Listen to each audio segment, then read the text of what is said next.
Hello बच्चों, कैसे हैं आप सभी। आई होप सभी अच्छे होंगे। मैं हूं आपके साथ स्टडी लर्निंग से। मैं आपके लिए लेकर आई हूं दिस तथा दैट का प्रयोग कैसे करते हैं। ठीक है, काफ़ी सारे बच्चों के कमेंट्स आ रहे थे कि दिस और दैट के ऊपर वीडियो बनाइए, इसलिए मैं आपके लिए लेकर आई हूं दिस तथा दैट का प्रयोग। तो सेंटेंस बनाने से पहले हम दिस के बारे में जानेंगे कि दिस का मतलब क्या होता है। दिस के बारे में जानेंगे। तो दिस को हिंदी में बोलते हैं यह है। दिस को हिंदी में क्या बोलते हैं, यह है। यहाँ मैं लिख देती हूँ, यह है। ठीक है, दिस माने यह है। अब दैट के बारे में मैं आपको लिख देती हूँ यहाँ पर, दैट माने क्या होता है। दैट माने होता है वह। दिस माने यह है, दैट माने वह। सबसे पहले हम दिस के बारे में पढ़ेंगे, उसके बाद दैट के बारे में पढ़ेंगे कि दिस का प्रयोग कैसे होता है और दैट का प्रयोग कैसे होता है। ठीक है, तो पहले हम यहाँ दिस के बारे में डाल लेते हैं। ठीक है, दिस का प्रयोग, दिस का प्रयोग निकट की वस्तु के लिए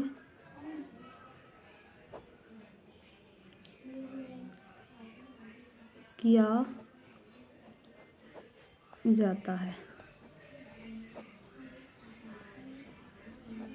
देखिए, मैंने यहाँ पर लिख दिया है दिस का प्रयोग निकट की वस्तु के लिए किया जाता है। दिस का प्रयोग हम पास की वस्तु के लिए करते हैं। पास की वस्तु के लिए हम दिस का प्रयोग करते हैं। ठीक है, मैं आपको एक एग्जांपल देकर बताऊंगी, आपको इजीली समझ में आ जाएगा कि कैसे यूज़ होता है। मैं अब यहाँ एग्जांपल आपको बताऊंगी।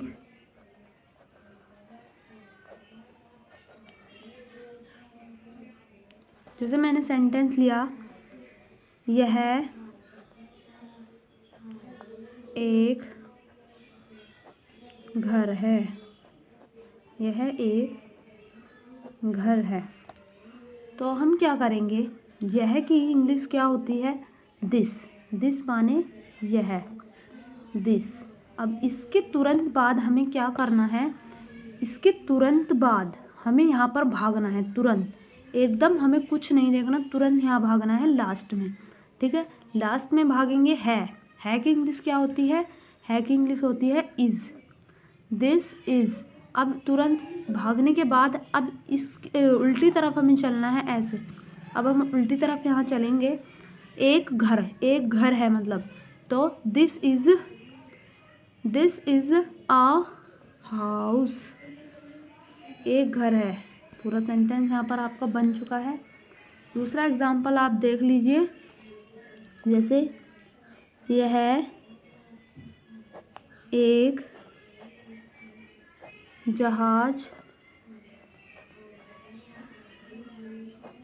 है। ठीक है, तो सबसे पहले हम यह की इंग्लिश लिखेंगे। यह माने होता है दिस, और यहाँ पर दिस का प्रयोग ही पहले चल रहा है, आपको पता है। पास की वस्तु, यह एक जहाज है, हम मतलब बता रहे हैं यह एक जहाज है। जैसे कि अभी आपको मैं बताऊंगी, पहले ये बना दूँ दिस। यह माने दिस, इसके तुरंत बाद आपको यहाँ पर जाना है की इंग्लिश होती है इज़। दिस इज़ ए जहाज मतलब ए ship. This is a ship. अब जैसे मैं आपको बता देती हूँ, ये पेन है, तो ये हमारे पास है, बिल्कुल मेरे पास है, मेरे निकट है। मैंने कहा यह एक पेन है। ठीक है, मैंने कहा यह एक पेन है। ठीक, मैंने यहाँ पे लिखा जैसे यह एक पेन है। ठीक है, क्योंकि ये मेरे पास है, मेरे निकट है, इसलिए मैंने बोला यह एक पेन है। अगर ये मेरे दूर होता, जैसे कि दूर होता, तो जैसे यहाँ पर है, इतनी दूर है मुझसे, तो मैं बोलती वह एक पेन है। वो मुझसे दूर है, इसलिए मैं ऐसे बोलती वह एक पेन है। और ये जैसे मेरे पास है, तो मैं बोलूँगी यह एक पेन है। वो दूर है, तो उसे मैं बोलूँगी वह एक पेन है।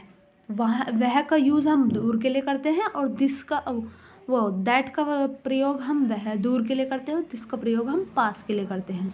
तो यह माने होता है दिस, यहाँ पर लिखेंगे दिस। इसके तुरंत बाद आपको यहाँ इधर सबसे आपको जानना है कि यहाँ इसकी इंग्लिश लिखने के बाद आपको तुरंत पीछे भागना है। आप भागे भागे जा रहे हैं, आप यहाँ पहुँचेंगे। तो है की इंग्लिश होती है is.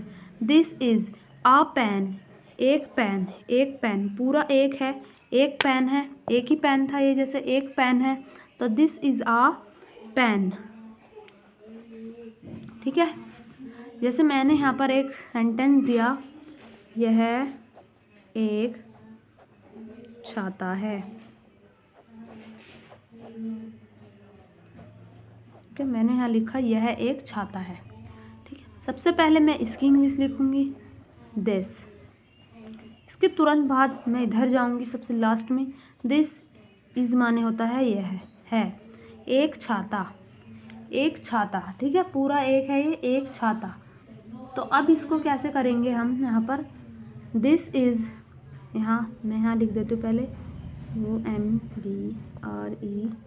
UMBRELL umbrella. This is, आप सोच रहे होंगे एक छाता, तो यहाँ लिख देंगे ए अम्ब्रेला, है ना, ए अम्ब्रेला लिख दिया।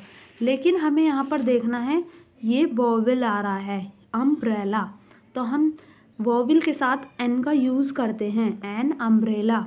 लेकिन हम यहाँ पर ये भी ध्यान रखेंगे, अगर ये हिंदी में भी आवाज़ दे रहा है, जैसे हिंदी में मैं यहाँ पर लिख देती हूँ वोवेल कितने होते हैं, वोवेल कितने होते हैं 5। कौन कौन से, A E I O and U. Consonant होते हैं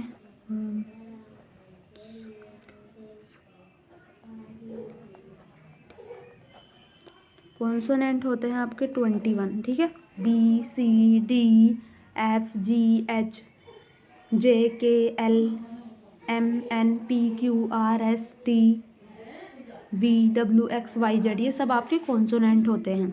को पता है 26 लेटर होते हैं, 26 में से 5 यहाँ गए और 21 यहाँ गए।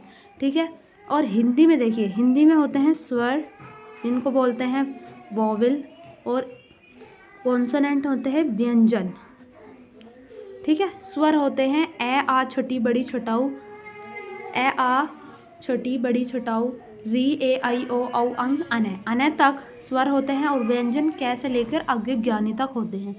अगर ये हिंदी में भी ये इसकी आवाज़ दे रहा है अम्ब्रेला, तो ए की आवाज़ दे रहा है ये अम्ब, ए अम्ब ए की आवाज़ दे रहा है, तो इसलिए हमने यहाँ एन लगाया।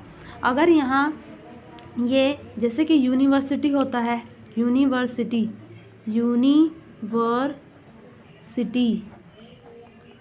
तो मैंने यहाँ लगाया ए यूनिवर्सिटी। तो आप सोच रहे होंगे कि ये तो वोवेल है तो यहाँ एन आएगा, लेकिन यहाँ एन नहीं आएगा, क्योंकि ये हिंदी में देखो, इसकी हिंदी में अगर हम बोलेंगे इसे यू, तो ये की आवाज़ दे रहा है ये ऊ न ई, यूनी वेर वर, है ना, ये हिंदी में की आवाज़ दे रहा है, जबकि हमें हिंदी में भी हमारे स्वर होते हैं आ ए आ छोटी बड़ी छोटाऊ, री ए आई ओ औ अंग अने तक हमारे स्वर होते हैं। अगर इंग्लिश और हिंदी दोनों में सेम आवाज़ आ रही है, दोनों की वोवेल सेम है, कि हिंदी में भी आ रही है और इंग्लिश में भी आ रही है, तो हम ए लगाएंगे, एन लगाएंगे सॉरी। अगर नहीं आ रही, जैसे कि इसमें यूनिवर्सिटी, ये वोवेल तो है, इंग्लिश में वोवेल है लेकिन हिंदी में वोवेल नहीं है, हिंदी में यह की आवाज़ दे रहा है, इसलिए हम यहाँ पर ए लगाएंगे।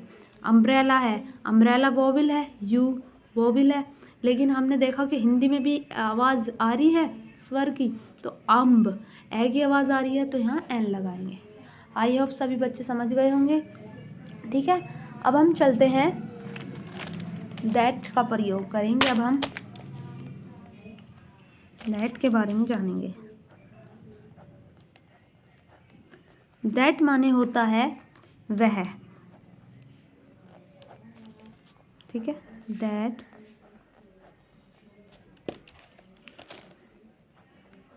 का प्रयोग दूर, दैट का प्रयोग दूर की वस्तु के लिए किया जाता है,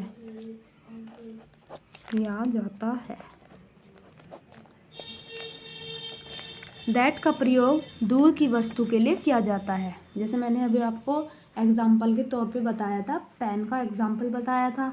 जैसे कि है, ये दूर है और ये पास है, यहाँ पर है, जैसे कि ये दूर है, एक पास है, तो मैंने कहा यह एक पेन है, मैंने कहा वह एक पेन है, वो दूर है। तो हम दूर की वस्तु के लिए दैट का प्रयोग करते हैं। जैसे कि एग्जाम्पल मैं आपको यहाँ दूंगी,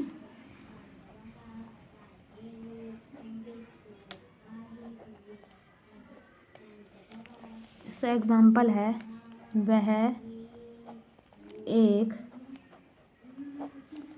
सांप है, वह एक सांप है। सबसे पहले हम वह की इंग्लिश को लिखेंगे। वह माने होता है दैट, यहाँ पर लिखा हुआ है वह माने होता है दैट, तो यहाँ पर लिखेंगे हम दैट।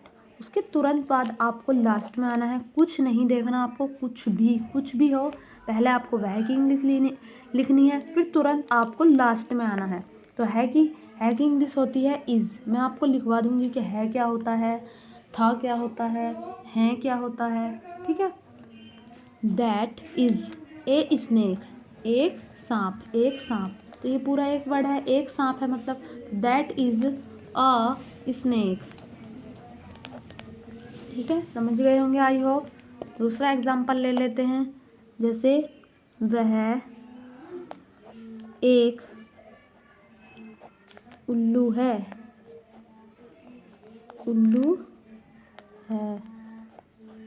वह की इंग्लिश हम लिखेंगे, वह माने होता है दैट। उसके तुरंत बाद हमें आना है लास्ट में, हमें कुछ भी नहीं देखना, तुरंत यहाँ और इसके तुरंत आपको लास्ट में आना है बिल्कुल। तो वह के बाद तुरंत आप कहाँ जाएंगे, है पर।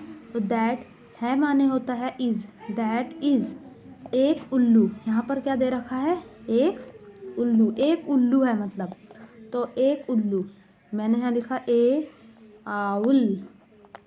अब आप यहाँ पर देखेंगे, ये आपका आ रहा है यहाँ पर वोविल, उल्लू, वोविल आ रहा है इंग्लिश में। अब हिंदी में भी हम इसे चेक करेंगे, हिंदी में आपको पता ऊ आ रहा है, ऊ से बन रहा है उल्लू, तो ये हिंदी में भी वोविल है और इंग्लिश में भी वोविल है, तो यहाँ हम लगाएंगे N owl, that is an owl, ठीक है। आई होप समझ गए होंगे। एक और एग्जाम्पल मैं यहाँ पर आपको दे देती हूँ, जैसे कि वह एक बंदूक है, तो वह की इंग्लिश यहाँ पर आप लगाएंगे दैट के तुरंत बाद आपको तुरंत यहाँ पर आना है माने होता है इज़, दैट इज़ एक बंदूक, a gun, okay. I hope सभी बच्चे समझ गए होंगे कि दैट का प्रयोग कैसे करते हैं और दिस का प्रयोग हम कहाँ करते हैं, ठीक है। बहुत ही अच्छी, अगर आपको नहीं समझ में आ रहा है तो प्लीज़ कमेंट करें हमें, और अगर आपको वीडियो पसंद आती है तो चैनल को सब्सक्राइब करें, लाइक करें, कमेंट करें और अपने फ्रेंड्स को भी शेयर करें।